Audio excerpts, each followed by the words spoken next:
Ajay math Sikar में आपका हार्दिक स्वागत है। आज अपन मैथ के ऐसे टॉपिक पे चर्चा करेंगे जो बिल्कुल आसान और लगभग एग्जाम में आने वाला टॉपिक है, और वो टॉपिक है अपना सिंपल इंटरेस्ट। क्या बोलते हैं हम भाई? साधारण ब्याज। देखिए, साधारण ब्याज में चर्चा कर देंगे तो ब्याज होता क्या है। मेन बात तो हमें ध्यान में रखना है कि यह ब्याज क्या चीज है।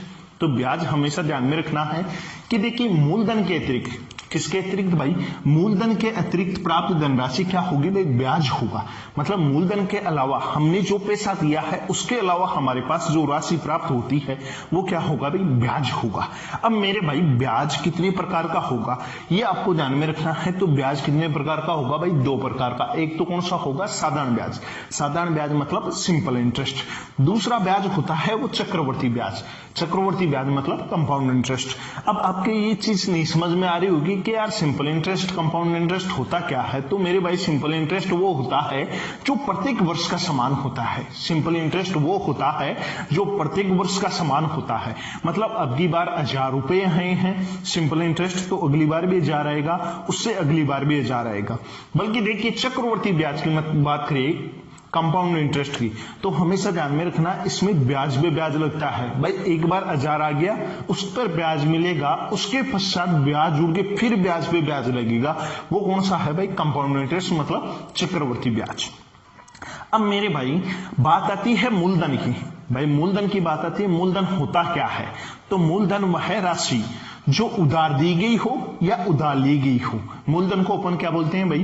Principal value. तो जो उधार दी गई हो या ली गई राशि वो को क्या होगी भाई? मूलधन होगी। अब बात करते हैं भाई समय। किसकी बात करते हैं भाई? समय की। तो समय होता क्या है? तो देखिए, धन उधार की अवधि क्या होगी भाई? समय होगी। धन उधार की अवधि क्या होगी भाई? समय। चलो देखिए, बात करते हैं दर की। रेट मतलब रेट होता क्या है? तो रेट दर वो होती है जो 100 रुपए पर, मतलब ब्याज निकालते हैं तो वो 100 रुपए पे होता है। जैसे ग्रामीण भाषा में आपने सुना होगा कि 100 रुपए पर 2 रुपए, भाई 2 रुपए सैकड़ा के हिसाब से। तो दर है वो 100 रुपए पे लगेगी, ठीक है। तो 100 रुपए पर प्रतिवर्ष प्राप्त ब्याज क्या कहलाएगा भाई? दर। अब बात करते हैं भाई मिश्र धन। तो मिश्र धन होता क्या है? देखिए, मिश्र धन अमाउंट की बात करें तो मिश्र धन होता है मूलधन प्लस ब्याज। मूलधन प्लस ब्याज। मूलधन प्लस ब्याज क्या बोलेंगे भाई? मिश्र धन। अब मेरे भाई, एक चीज आपके ट्यूशन में और लिखी हुई मिल जाएगी, वो होगी देय राशि। कौन सी राशि भाई? देय राशि। देय राशि किसे बोलेंगे भाई? मिश्र धन को। देय राशि किसे बोलेंगे भाई? मिश्र धन को। अब बात करते हैं भाई, देखिए नोट नंबर फर्स्ट क्या लगा रखा है मैंने, यदि शर्त वार्षिक हो। यदि शर्त क्या हो?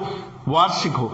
तो देखिए, वार्षिक हो तो एक वर्ष का, शर्त वार्षिक हो तो एक वर्ष का साधारण ब्याज। एक तो बात कौन से ब्याज की करे भाई? साधारण ब्याज। वह चक्रवर्ती ब्याज सदैव समान होता है। मेरी बात समझने की कोशिश करना।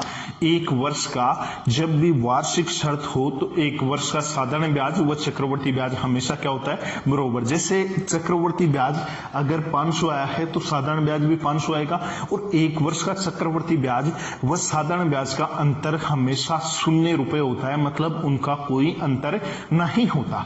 अब बात करें भाई, देखिए साधारण ब्याज, ये साधारण ब्याज है, इस पर शर्त का कोई प्रभाव नहीं पड़ता। इस शर्त का कोई प्रभाव नहीं पड़ता है। जबकि चक्रवर्ती ब्याज की हम बात करें तो चक्रवर्ती ब्याज पर शर्त का हमेशा प्रभाव पड़ता है। अब बात करें समय की, तो समय ध्यान में रखिए, एक वर्ष में कितने दिन होंगे भाई? 365 दिन। अब आपके दिमाग में आ रहा होगा, गुरुजी सबको पता है एक वर्ष में 365 दिन होंगे। अब मेरे भाई, इसको मैं आगे यूज में लूंगा, वो कैसे लूंगा आपके बिल्कुल समझ में आ जाएगा। आप देखते रहिए। दिन होंगे भाई 365 दिन। जैसे समय की बात कीजिए तो समय होता क्या है? जैसे समय देखिए आप, हम बोलते हैं कि धन उधार की अवधि। धन उधार की अवधि को क्या बोला जाता है भाई? समय बोला जाता है। अब मेरे भाई, आपको दिमाग में ये रखना है, जैसे एक वर्ष में दिनों की संख्या कितनी होगी भाई? 365। एक वर्ष में माह की संख्या होगी 12 माह। एक माह में दिनों की संख्या होगी 30 दिन। जैसे कुछ में होता है 31 भी होता है, 29 भी होता है, बल्कि आपको फिक्स मानना है भाई एक वर्ष में 365 तो 365 ही मानना है, एक माह में 30 दिन तो 30 दिन ही मानना है। ये मान के किया जाता है।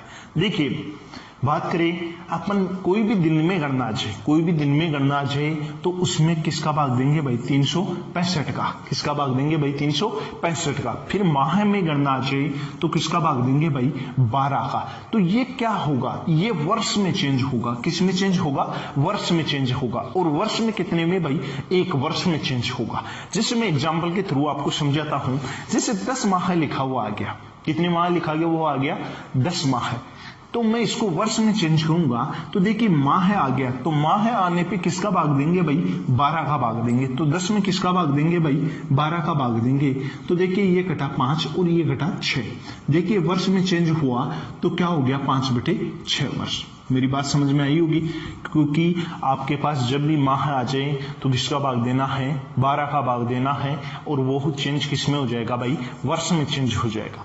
फिर आगे बात करें, जैसे गणना किस में आ जाए भाई दिन में, जैसे 50 दिन आ गया, इसको मैं वर्ष में चेंज करूंगा तो किसका भाग दूंगा भाई। देखिए यहाँ पे मैंने दिन में किसका भाग दिया है 365 का, तो इसमें 365 से डिवाइड करेंगे तो ये देखिए कटा, ये 5 से कटेगा, तो देखिए ये 5 से कटेगा तो आप देखिए 5 से 30, 5 7 35 और बच गया ये 5 15। तो ये बचा क्या भाई 10/73 दिन। ये वर्ष में चेंज हो गया 10/73। मेरी बात समझ में आई है 10/73। अब देखिए भाई आगे बात करते हैं, तो देखिए हमारे पास कुछ जगह जैसे 73 दिन लिखा हुआ आ गया, डायरेक्ट 146 दिन लिखा हुआ आ गया भाई। 146 दिन का साधारण ब्याज बताइए। 219 दिन लिखा हुआ आ गया, 292 दिन लिखा हुआ आ गया। वहां अपनी दिक्कत एक ही आएगी, क्योंकि हम उस फ्रैक्शन को सोल्व करेंगे तो उस जगह हमारी दिक्कत ये आएगी कि हमें टाइम लगेगा। तो उस चीज को समझते हुए हम समझते हैं, जैसे 73 दिन आ जाए, 73 दिन का साधारण ब्याज पूछे, 146 का पूछे, 219 का पूछे और 292 का पूछे। तो देखिए 73 में किसका भाग देंगे भाई, 73 में भाग देंगे किसका भाई 365 का। 73 में भाग 365 का देंगे वर्ष में चेंज करने के लिए, तो यहां वैल्यू क्या पुट होके आएगी 1/5। ये किस में चेंज हो गया भाई वर्ष में चेंज हो गया। किस में चेंज हो गया भाई वर्ष में चेंज हो गया। देखिए 146 को किस में चेंज करेंगे भाई वर्ष में चेंज करेंगे। 365 से डिवाइड किया तो कितना हो गया 2/5 वर्ष। इसको भी 365 का भाग देंगे, 219 में 365 का भाग दिया तो कितना हो गया 3/5 वर्ष। कितना हो गया भाई 3/5 वर्ष। अब देखिए मेरे भाई 3/5 वर्ष हो गया। अब 292 को चेंज करेंगे अपन तो कितना हो जाएगा 4/5 वर्ष। अब आपके दिमाग में एक ही चीज आएगी कि गुरुजी ये दिमाग में कैसे रहेगा, तो आपको पता है भाई 73 में भाग देंगे 365 का तो 1/5, 146 में भाग देंगे तो 2/5, 219 में भाग देंगे 3/5 और 292 में भाग देंगे 4/5। आप 1-2 बार देखेंगे इन चीजों को तो आपके बिल्कुल दिमाग में रह जाएगी। ठीक है, अब देखिए आगे चर्चा करते हैं, इसमें बेसिक फॉर्मूले क्या होते हैं उन पे चर्चा करते हैं। तो देखिए जब आपसे साधारण ब्याज पूछे वो तो बात हो गई अपनी बेसिक बातें जो बिल्कुल जीरो से। अब देखिए फॉर्मूले क्या होते हैं, जैसे आपसे पूछे साधारण ब्याज, क्या पूछे भाई साधारण ब्याज का फॉर्मेट क्या होता है, तो साधारण ब्याज को क्या बोलेंगे भाई SI। क्या बोलेंगे भाई SI। साधारण ब्याज बराबर होगा P मतलब मूलधन, T मतलब R, T मतलब समय और R मतलब रेट। अब देखिए P गुणा T गुणा R/100 ये क्या हो जाएगा भाई साधारण ब्याज। तो साधारण ब्याज जब भी बात है तो मूलधन गुणा दर गुणा समय बटे 100। ठीक है, फिर बात करें जब आपसे क्या पूछे भाई समय पूछे तो मेरे भाई क्या होगा ये 100 तो इसके पास आ जाएगा और ये जो मूलधन है और दर है वो नीचे आ जाएगी। तो जब भी समय की बात आए तो समय बराबर क्या होगा SI गुणा 100 बटे P गुणा R। ये क्या हो जाएगा भाई टाइम हो जाएगा। फिर आगे बात करते हैं भाई जब मूलधन पूछे तो देखिए ये T तो आ जाएगी नीचे और मूलधन आ जाएगा यहाँ ऊपर। तो देखिए P बराबर क्या होगा P बराबर SI गुणा 100 बटे T गुणा R। अब देखिए भाई बात करें किसकी रेट की, तो ये रेट तो यहाँ पे आ जाएगी और मूलधन यहाँ पे चला जाएगा। तो देखिए रेट बराबर क्या होगी SI गुणा 100 बटे P गुणा T। ये क्या आ जाएगी भाई रेट आ जाएगी। अब देखिए पी का मतलब समझ रहे हो आप मूलधन, आर का मतलब समझ रहे हो दर, टी का मतलब समझ रहे हो टाइम, समय। अब देखिए बात करिए भाई मिश्रधन। मिश्रधन के लिए जब भी आपके पास मिश्रधन के लिए कोई फॉर्मेट पूछे, जैसे मिश्रधन दे रखा है और आपको मिश्रधन दे के क्या पूछा जाए भाई, मूलधन पूछा जाए, तो देखिए कौन कौन सी चीजें दी हुई रहेगी आपके पास। मिश्रधन दिया हुआ रहेगा, रेट दी हुई रहेगी और टाइम दिया हुआ रहेगा, मतलब समय दिया हुआ रहेगा। और आपसे पूछेगा क्या भाई, प्रिंसिपल वैल्यू, मतलब क्या पूछेगा भाई, मूलधन पूछेगा। आपके पास दी हुई कौन कौन सी रहेगी, मिश्रधन, दर और समय दिया हुआ रहेगा और पूछेगा आपसे मूलधन। अब देखिए जब भी इस फॉर्मेट में, ये किसका फॉर्मेट है भाई, साधारण ब्याज का फॉर्मेट है, तो ब्याज के अंदर अपन मूलधन जोड़ दिया, इधर भी पी जोड़ दिया और इधर भी पी जोड़ दिया, दोनों साइड। तो ये देखिए ब्याज प्लस मूलधन, देखिए क्या बन गया, यहां तो बन गया मिश्रधन। भाई मैंने पीछे समझाया है मूलधन प्लस ब्याज क्या होता है भाई, मिश्रधन। अब देखिए भाई इधर पी जोड़ा था तो इधर भी इस ब्याज के फॉर्मेट में, इस ब्याज के फॉर्मेट में दोनों साइड पी जोड़ दिया, तो इधर पी जोड़ा तो क्या हो गया भाई, मिश्रधन हो गया। और उधर पी जोड़ा तो इन दोनों का एलसीएम लिया है, तो नीचे क्या आ गया 100, ये तो हो गया 100 का भाग 100 में दिया तो ये तो 1 आ गया, पीआरटी को 1 से गुणा किया तो पीआरटी, फिर देखिए 1 का भाग 100 में देंगे 100, तो 100 को 20 से गुणा किया तो 100 पी आ गया। अब इन दोनों में कॉमन क्या वैल्यू आ रही है, पी वैल्यू कॉमन आ रही है, तो पी कॉमन निकाला तो आर और टी बचा प्लस 100 बचा। अब देखिए ये हो गया क्या, मिश्रधन बराबर क्या हो गया, मूलधन कोष्टक में आर प्लस टी, आर गुणा टी प्लस 100 बटे 100। अब देखिए बात करिए भाई, इस मूलधन निकालना चाहिए तो इस मूलधन को इस जगह रख देंगे और इस 100 को मिश्रधन के पास ले आएंगे, तो क्या बन जाएगा, मूलधन बराबर क्या बन जाएगा, मिश्रधन गुणा 100, 100 प्लस आर टी। तो मूलधन बराबर क्या होगा, मूलधन बराबर होगा मिश्रधन गुणा 100, 100 प्लस दर गुणा समय, ये इतना हो जाएगा। अब अपन बेसिक क्वेश्चनों की बात करते हैं। चलो अपन टाइप नंबर फर्स्ट और उसमें चर्चा करेंगे बेसिक क्वेश्चनों की। किसकी चर्चा करेंगे भाई, बेसिक क्वेश्चनों की। देखिए बिल्कुल नॉर्मल, जिसका कोई लेवल नहीं है, बिल्कुल जीरो लेवल का पर्सन, देखिए समझने की कोशिश कीजिए आप। देखें हमें 2000 रुपए का 20% वार्षिक दर से 2 वर्ष का एसआई मतलब सिंपल इंटरेस्ट क्या होगा ये पूछा है, तो मुझे ये बताएंगे एसआई बराबर क्या होगा। तो एसआई बराबर होता क्या है, पी गुणा टी गुणा आर बटे 100, ये एसआई बराबर होता है। अब देखिए मेरे भाई, पी मतलब क्या हुआ भाई, मूलधन। मूलधन देखिए कितने रुपए है भाई, 2000 रुपए। कितने रुपए हैं, 2000 रुपए। देखिए समय कितना है भाई, 2 वर्ष। रेट कितना है भाई, 20%, ठीक है, बटे 100। देखो वार्षिक दे रखा है, ठीक है। अब देखिए 2 बिंदु से 2 बिंदु कट जाएगी, ये बिंदु गई, ये बिंदु गई, ठीक है। अब देखिए 200 को किससे गुणा करेंगे भाई, 200 को 2 से गुणा किया कितना हो गया भाई 400, 400 को फिर 2 से गुणा किया कितना हो गया भाई 800। ये क्या प्राप्त हो गया भाई, साधारण ब्याज। ये क्या प्राप्त हो गया भाई, साधारण ब्याज। यही इसका उत्तर है। देखिए नेक्स्ट क्वेश्चन देखते हैं। देखिए सेकंड क्वेश्चन, 4000 रुपए का 5% मासिक दर से 146 दिन का साधारण ब्याज क्या होगा यदि शर्त त्रैमासिक हो। आप करने की कोशिश कीजिए, अगर क्वेश्चन होता है तो अच्छी बात है, नहीं होता है तो कोई बात नहीं, देखिए वीडियो में। देखिए आपको मैंने एक चीज समझाई थी कि साधारण ब्याज में ये त्रैमासिक, ये इसका तो कुछ प्रभाव होता ही नहीं है, इसकी तरफ देखने की जरूरत ही नहीं है। अब देखिए मेरे भाई, मैंने एक चीज आपको और समझाई थी कि साधारण ब्याज निकालेंगे तो अपन 1 वर्ष का बना के ही निकाला जाएगा। अब देखिए साधारण ब्याज बराबर क्या होगा भाई, साधारण ब्याज बराबर होगा मूलधन गुणा टाइम गुणा दर बटे 100, ये होगा। अब देखिए रुपए तो कितने हैं भाई, 4000। कितने रुपए हैं भाई, 4000। अब देखिए मेरे भाई, यहां मासिक दर है, क्या है भाई, मासिक दर है। अब देखिए मासिक दर है तो हम वार्षिक बना के ही इसे सोल्व करेंगे। तो देखिए मासिक है मतलब मासिक क्या होगा भाई, 1 महीने की। 1 महीने की रेट कितना परसेंट है भाई, 5%। 1 महीने की रेट कितना है भाई, 5%। अब हम किसकी रेट निकालेंगे भाई, 12 महीने की। 1 महीने की 5% है, कितना परसेंट है भाई, 5%। तो 12 इधर भी गुणा और 12 इधर भी गुणा, तो 5 को 12 से गुणा किया कितना परसेंट हो गया भाई, 60% तो रेट होगी। रेट कितनी होगी भाई 60%। ये कितने वर्ष की होगी भाई 1%, 1 वर्ष की होगी, तो रेट कितनी होगी भाई 60%। अब देखिए बात करें टाइम की, तो टाइम में 146 दिन है, कितना है भाई 146 दिन है।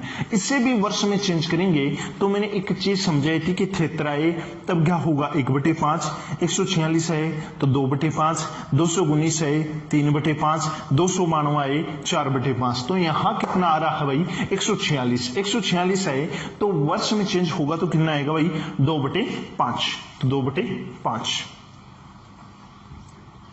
5 नीचे आ जाएगा, यहां गुणा 100।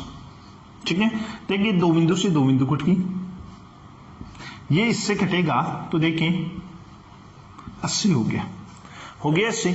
अब इसको सोल्व करेंगे तो देखिए कितना आ जाएगा भाई 960 रुपए, 960 रुपए। ये क्या आ जाएगा भाई साधारण। नेक्स्ट क्वेश्चन देखिए, 8,000 रुपए का 1% मासिक दर से 292 दिन का साधारण ब्याज क्या होगा, जबकि ब्याज की शर्त क्या दे रखी है भाई अर्धवार्षिक। मैंने बोला है कि ब्याज की शर्त से कोई मतलब नहीं है आपको, तो इस अर्धवार्षिक को आप भूल ही जाइए, इससे कोई मतलब नहीं है क्योंकि साधारण ब्याज में शर्त का कोई प्रभाव नहीं पड़ता है। अब देखिए मेरे भाई यहाँ पे वर्ष में चेंज करके किया जाता है, तो देखिए 1% मासिक बोल रखा है तो इसको वर्ष में चेंज करेंगे तो एक माह में कितने, एक माह कि 1% है तो 12 माह की कितनी हो जाएगी भाई 12%। तो ये किस में चेंज होगी भाई वर्ष में चेंज होगी, ये किस में चेंज होगी वर्ष में। और इसको 292 दिन को वर्ष में चेंज करूंगा तो क्या हो जाएगा 4/5 वर्ष। अब क्या निकालना है भाई साधारण ब्याज निकालना है, तो साधारण ब्याज बराबर क्या होगा, देखिए मूलधन कितना है भाई 8,000 रुपए। अब देखिए टाइम देखिए टाइम कितना है भाई 4/5 वर्ष, और दर कितनी है भाई 12%, और ये नीचे क्या आएगा भाई 100। देखिए इसको सोल्व करेंगे 2 बिंदु से 2 बिंदु कट की, इसको सोल्व करेंगे आगे तो देखिए ये कटा इससे 16 बार। अब 16 गुणा 4 गुणा 12 से मल्टीप्लाई करेंगे तो ये टोटल वैल्यू कितनी हो जाएगी भाई 768 रुपए। ये क्या आ जाएगा भाई साधारण ब्याज आ जाएगा। ठीक है, आगे क्वेश्चन पे चर्चा। चलो नेक्स्ट क्वेश्चन देखते हैं। नेक्स्ट क्वेश्चन क्या है, कितने % वार्षिक दर से 5 वर्ष में 10,000 रुपए 11,500 रुपए कुल रूप से प्राप्त होगा। तो देखिए ये तो क्या हो गया भाई मिश्रधन हो गया, क्या हो गया भाई मिश्रधन हो गया। 10,000 रुपए क्या है भाई मूलधन है, और ये क्या है भाई अपने पास टाइम है। अब हमें निकालना क्या है भाई रेट निकालना है, निकालना क्या है भाई रेट। तो रेट बराबर क्या होगा भाई SI गुणा 100 P इंटू टी, ये होगा रेट बराबर। अब देखिए मेरे भाई आप समझने की कोशिश करना, 10,000 रुपए से 11,500 हुआ, देखिए ब्याज कितना बड़ा है, 10,000 से 11,500 होगा तो ब्याज कितना रुपए बढ़ेगा भाई 1,500 रुपए बढ़ेगा भाई। 10,000 से 11,500 हुआ है तो ब्याज बढ़ गया 1,500 रुपए गुणा 100। अब देखिए मूलधन कितना है 10,000 रुपए था, मूलधन कितना था भाई 10,000 रुपए था। ठीक है, और देखिए टाइम कितना है भाई टाइम 5 वर्ष है। इतनी बात समझ पा रहे हो। अब देखिए फटाफट सोल्व कीजिए इसको, देखिए 2 बिंदु से ये 2 बिंदु गई, 2 बिंदु से ये 2 बिंदु गई। ठीक है, अब 15 में किसका भाग देंगे भाई 5 का, तो कितना आएगा 3, तो रेट कितना आ गया भाई 3%, ये रेट आ गया। ठीक है, आगे देखिए क्वेश्चन नंबर 5 पे चर्चा करते हैं। कितने % वार्षिक दर से 4 वर्ष में साधारण ब्याज के अंतर्गत 6,000 रुपए 7500 रुपए हो जाता है। अब देखिए मेरे भाई 6,000 रुपए यहाँ पे क्या है प्रिंसिपल वैल्यू, मतलब क्या है भाई मूलधन है।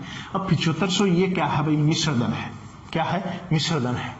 अब देखिए ये क्या हो गया भाई टाइम हो गया। अब आप मुझे बताना कि 6,000 रुपए से 7500 हो जाता है तो क्या बड़ा है, ब्याज बड़ा है। ब्याज 6,000 से 7500 हो गया तो ब्याज कितना बड़ा है भाई 1,500 रुपए बड़ा है। कितना रुपए बड़ा है भाई 1,500 रुपए बड़ा है। अब चर्चा करते हैं, हमें निकालना क्या है भाई रेट। तो रेट बराबर क्या होगा, रेट बराबर होगा SI गुणा 100 मूलधन गुणा 10, ये होता है रेट बराबर। अब देखिए ब्याज कितना आ गया भाई 6,000 से 7500, 1,500 ब्याज बढ़ गया गुणा 100। मूलधन देखिए कितना 1,000 रुपए है भाई, 6,000 रुपए दिए थे तब 7500 हो गए। अब देखिए टाइम क्या दे रखा है भाई 4 वर्ष, कितना दे रखा है भाई 4 वर्ष। देखिए 2 बिंदु से 2 बिंदु बैठ गई। अब देखिए इस बिंदु से ये बिंदु सोल्व हो जाएगी, इस बिंदु से ये बिंदु सोल्व हो जाएगी। अब देखिए इसको सोल्व करेंगे तो 150 में किसका भाग देंगे भाई, इसको भी सोल्व कर लेंगे अपन। 3 दूना 6 और 3 5 15। ठीक है, इसको भी आगे सोल्व करेंगे तो 50/8, 50/8 क्या होता है 6 से 1/4%। ये क्या आ गई भाई रेट आ गई। नेक्स्ट क्वेश्चन देखते हैं। देखिए आगे क्वेश्चन 6 नंबर क्वेश्चन क्या बोल रखा है, 5,000 रुपए का एक साल में 5800 रुपए हो जाता है, तो 8,000 रुपए 2 वर्ष में हो जाएगा, मतलब 5,000 रुपए है वो 5800 हो जाता है। तो आपके दिमाग में एक चीज आ रही होगी, भाई बड़ा कितना है एक वर्ष में, 5,000 से 5800 हुआ है, एक वर्ष का ब्याज कितना बड़ा है, 800 रुपए बड़ा है। तो 5,000 रुपए ब्याज कितना बड़ा है भाई, 800 रुपए, ये बड़ा है आज ब्याज, ये ब्याज बढ़ गया, कितना रुपए बढ़ गया भाई, 800 रुपए बढ़ गया, ठीक है ना। अब देखिए आप 1,000 में बनाइए, 1,000 में बनाएंगे तो यहां से 5 है वो निकल के नीचे चला जाएगा, यहां से 5 है वो निकल के नीचे चला जाएगा, तो 800 में किसका भाग देंगे, 5 का, तो कितना हो गया भाई, 800 में जब हम 5 का भाग देंगे तो कितना हो गया, 160 रुपए। ये देखिए ये एक वर्ष का था और 1,000 रुपए पर ये एक वर्ष का, ठीक है। अब देखिए आप समझने की कोशिश करना, हमें 8,000 रुपए पे चाहिए, कितने 1,000 रुपए पे चाहिए, 8,000 रुपए, तो 1,000 को इधर भी 8 से गुणा करेंगे और उधर भी 8 से गुणा करेंगे, तो इधर 8 से गुणा किया तो कितना हो गया भाई, 8,000 रुपए, और वो एक वर्ष का है, ठीक है। और उधर भी 8 से गुणा करेंगे, 160 गुणा 8, तो कितना हो गया भाई 2500, सॉरी 160 गुणा 8, इसको सोल्व करेंगे तो ये हो जाएगा 1280 रुपए, कितना हो जाएगा भाई 1280 रुपए, ये एक वर्ष का हो गया।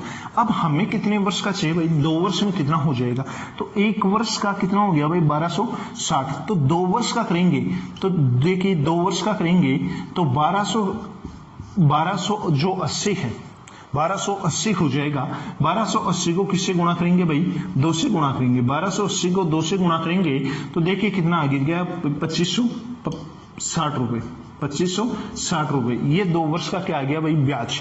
अब देखिए मेरे भाई जो 8,000 रुपए हैं, 8,000 रुपए हैं उस पे 2560 रुपए क्या आ गया भाई ब्याज आ गया, तो हो कितना जाएगा, वो हो जाएगा 10,560 रुपए, 10,560 रुपए। मेरी बात समझने की कोशिश करना, मैं दोबारा से समझाता हूं, 5,000 रुपए पर 5800 हो जाता है, 800 रुपए ब्याज हो गया, कितने वर्ष में, एक वर्ष में हो गया। अब मैं 1,000 पे निकालूंगा तो देखिए 5 का भाग देंगे तो 800 में 5 का भाग दिया, कितना हो गया 160 रुपए। अब मुझे कितने वर्ष का निकालना है, 2 वर्ष का, और वो भी कितने रुपए पे, 8,000 रुपए में। अब इधर 8 से मैंने मल्टीप्लाई किया और इधर 1,000 का कितना हो गया था 160, अब इधर भी 8 से मल्टीप्लाई किया, उधर भी 8 से मल्टीप्लाई किया। अब देखिए 160 को 8 से मल्टीप्लाई किया तो 1280 आ गया, 1280 कितने वर्ष का आया है, एक वर्ष का आया है ब्याज। अब देखिए हमें 2 वर्ष का ब्याज निकालना है तो 1280 को कितने से मल्टीप्लाई करेंगे भाई, 2 से मल्टीप्लाई करेंगे, तो 1280 को 2 से मल्टीप्लाई किया तो कितना आ गया 2560 रुपए। ये क्या आया है, 2 वर्ष का ब्याज आया है, ठीक है, 8,000 रुपए का। अब देखिए 8,000 में 2560 जोड़ेंगे तो 10,560 आ जाएंगे। मैंने क्वेश्चन इसलिए लिखे हैं कि टाइम ना लगे, ठीक है। और आगे नेक्स्ट पार्ट में मिलते हैं, ज्यादा से ज्यादा शेयर करना, ठीक है, मिलते हैं।